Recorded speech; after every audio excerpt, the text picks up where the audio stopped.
دل آزاری سے متعلق حدیث مبارکہ۔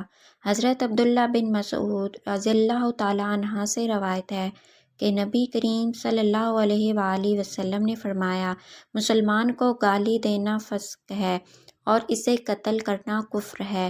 نبی کریم صلی اللہ علیہ وآلہ وسلم نے فرمایا، اللہ تعالیٰ فرماتا ہے، جس نے میرے کسی ولی کو تکلیف دی، اس نے میرے ساتھ جنگ کرنے کا اعلان کیا۔ صحیح بخاری میں ہے، نبی کریم صلی اللہ علیہ وآلہ وسلم نے فرمایا، مسلمان وہ ہے جس کی زبان اور ہاتھ سے دوسرے مسلمان محفوظ رہیں۔ حضرت جریر بن عبداللہ رضی اللہ تعالیٰ عنہ سے روایت ہے کہ نبی کریم صلی اللہ علیہ وآلہ وسلم نے فرمایا، جو شخص نرمی سے محروم رہا وہ بھلائی سے محروم رہا۔ ترجمہ ہے، قرآن پاک میں ارشاد ہے، اے ایمان والو، کوئی قوم کسی قوم کا مذاق نہ اڑائے۔ ممکن ہے کہ وہ لوگ ان سے بہتر ہوں، اور نہ ہی عورتیں دوسری عورتوں کا مذاق اڑائیں، شاید وہ ان سے بہتر ہوں۔ دل بڑا رکھیے، تنگ دل رہیں گے تو بیمار ہو جائیں گے۔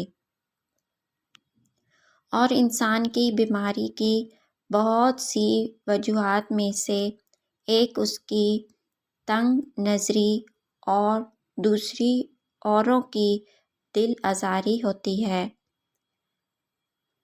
بعض لوگ ہمیشہ دوسروں کی دل آزاری کا باعث بنتے ہیں اور جواز پیش کرتے ہیں، میں تو شروع سے بہت اسٹریٹ فارورڈ ہوں۔ اگر آپ بھی ان میں سے ایک ہیں تو اگلی بار بولنے سے پہلے ایک لمحے کو سوچیے گا، کیا آپ کے الفاظ سے آپ کی یا سامنے والے کی زندگی میں کوئی مثبت تبدیلی آ سکتی ہے، یا آپ صرف سامنے والے کو نیچا دکھانے کے لیے لفظوں کے تیر برسانے والے ہیں۔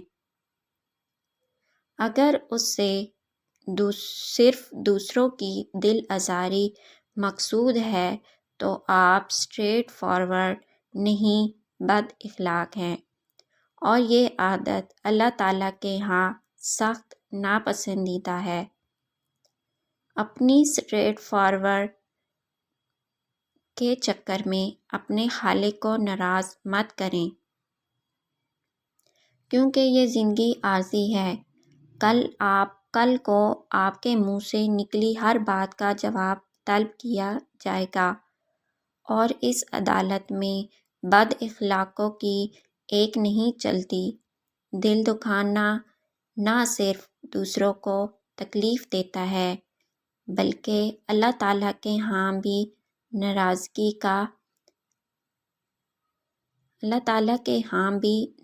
کا سبب بنتا ہے۔ اس لیے ہمیں اپنی زبان اور اعمال پر قابو رکھتے ہوئے محبت اور نرمی کے ساتھ دوسروں کے ساتھ پیش آنا چاہیے۔ اللہ تعالیٰ ہم